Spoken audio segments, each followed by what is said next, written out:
Salut à tous, on se retrouve aujourd'hui pour le troisième tuto montage de surfcasting qui aujourd'hui est dédié à la pêche au gros entre guillemets parce qu'on va être sur un montage pour une pêche assez forte avec un traînard fixe monté en tandem pour pêcher donc avec des gros appâts surtout sardines, calamars, sèches entières ou coupées à moitié. Et donc plutôt pour le bar, le maigre et le congre, globalement. Pour le fil, on va utiliser du fil très résistant, 70 centièmes. C'est pas spécialement parce qu'on compte prendre des poissons gigantesques, c'est surtout parce que les appâts utilisés nous obligent à utiliser un gros diamètre pour pas vriller notre montage. Donc 70 centièmes, c'est un minimum pour utiliser une sardine entière par exemple. Pour les hameçons, on est sur quelque chose de très conséquent aussi. Là j'ai pris du 6-0 de chez Gamakatsu, monté en tandem, toujours pareil parce qu'il faut que ça ressorte correctement de votre appât et sur une sardine entière il vous faut au moins ça. Et ensuite vous allez utiliser ces petits urfs comme on les appelle. Ça va symboliser tout simplement votre ça va remplacer votre corde-ligne. En fait vous avez un petit rolling en haut comme ceci. Vous allez venir y attacher votre agrafe, l'agrafe de votre canne, ou le fil de votre canne tout simplement, avec un nœud. En bas, ici vous avez une attache, vous allez venir y mettre votre plomb par exemple. Voilà, vous la refermez. Donc c'est du métal assez épais, donc si vous pouvez le faire avec une pince c'est mieux. Voilà, avec les doigts ça se fait mais c'est plus compliqué. Et au milieu vous avez votre petit rolling, enfin petit, qui tient déjà une bonne quinzaine de kilos sans souci, sur laquelle vous allez venir fixer votre empile. Donc le travail va s'effectuer principalement sur l'empile parce qu'en fait il n'y a pas de corde ligne. Alors pour l'empile, donc vous allez prendre vraiment une longueur classique assez longue, 1m20, 1m50 de Shock Leader ici en 70 centièmes. Donc 1m50.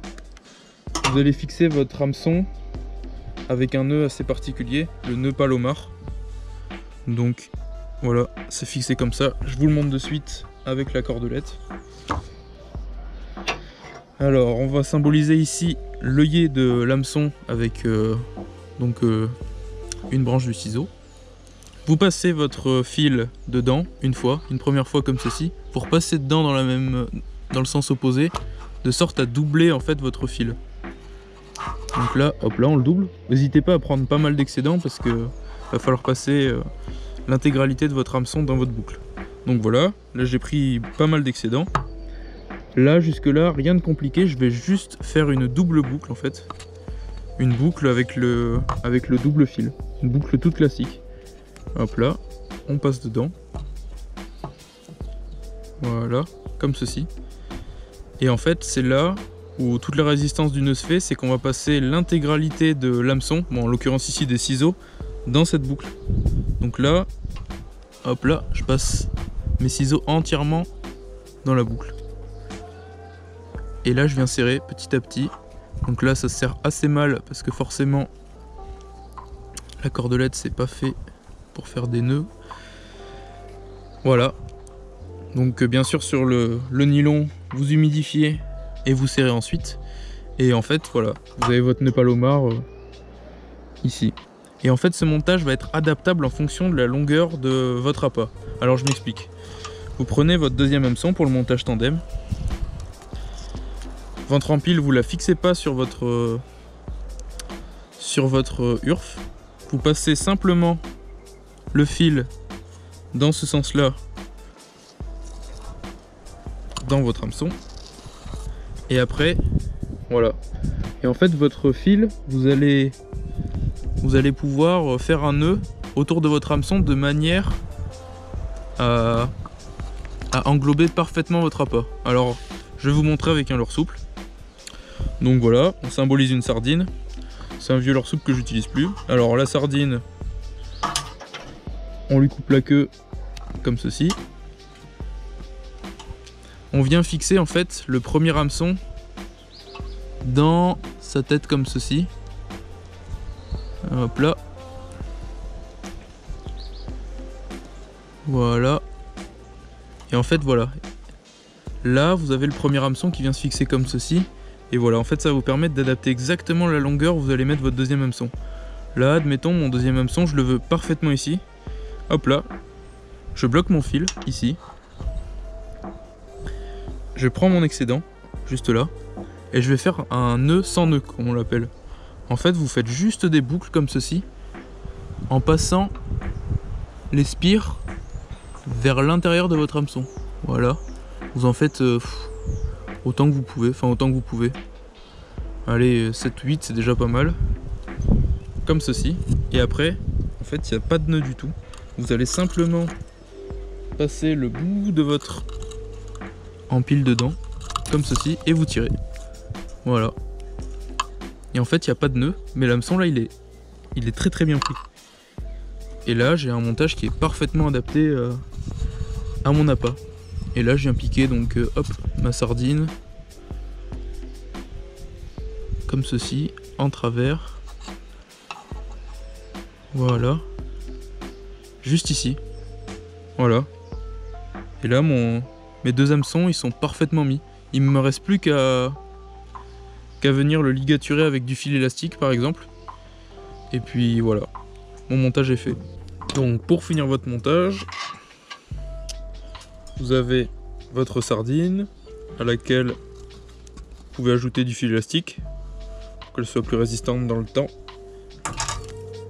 Et au bout, du coup, vous allez raccorder votre urf et votre empile avec le nœud palomar.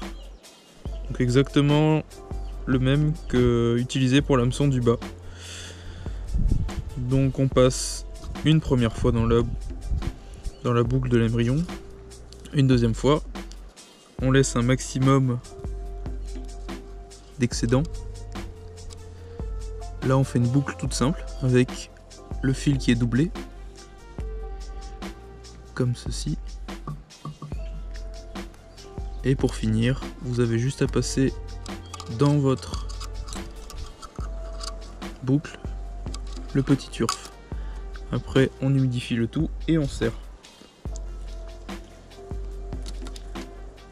Voilà, on serre comme ceci. Tac. Le nœud il est un petit peu grossier, je vous l'accorde, mais vous trouverez pas plus résistant je pense. Et puis comme là c'est pour des pêches fortes, notamment je pense au congre qu'on va pêcher surtout dans les roches, vaut mieux quelque chose de très solide. Et en plus comme le fil de toute façon est un petit peu épais, voire même très épais, c'est pas dramatique d'utiliser un nœud un peu grossier. Voilà. Et ensuite ça vous donne ceci.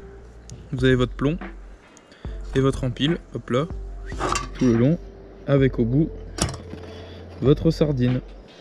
Voilà. Après vous pouvez refaire exactement la même chose en changeant donc la sardine par un calamar entier, une sèche entière, après des grandes lanières coupées dans pareil une demi-sardine, une lanière de sèche, une lanière d'encornet, et puis après voilà, faites comme bon vous semble. À vous d'adapter aussi une partie de votre montage. Voilà, donc là-dessus vous pouvez mettre des plombs. Donc là c'est un plomb grappin 175 grammes. C'est toujours pareil, ça va dépendre d'où vous pêchez. Si vous pêchez une zone avec beaucoup de courant, vous allez pouvoir oui, mettre du grappin pour être sûr d'avoir une certaine stabilité. Après sinon, si vous pêchez des zones avec peu de courant, un plomb portugais 150 ou 180 grammes suffira amplement. Voilà. Bon bah j'espère que ce troisième tuto vous a plu et puis on se retrouve dans une prochaine vidéo. Allez, à bientôt.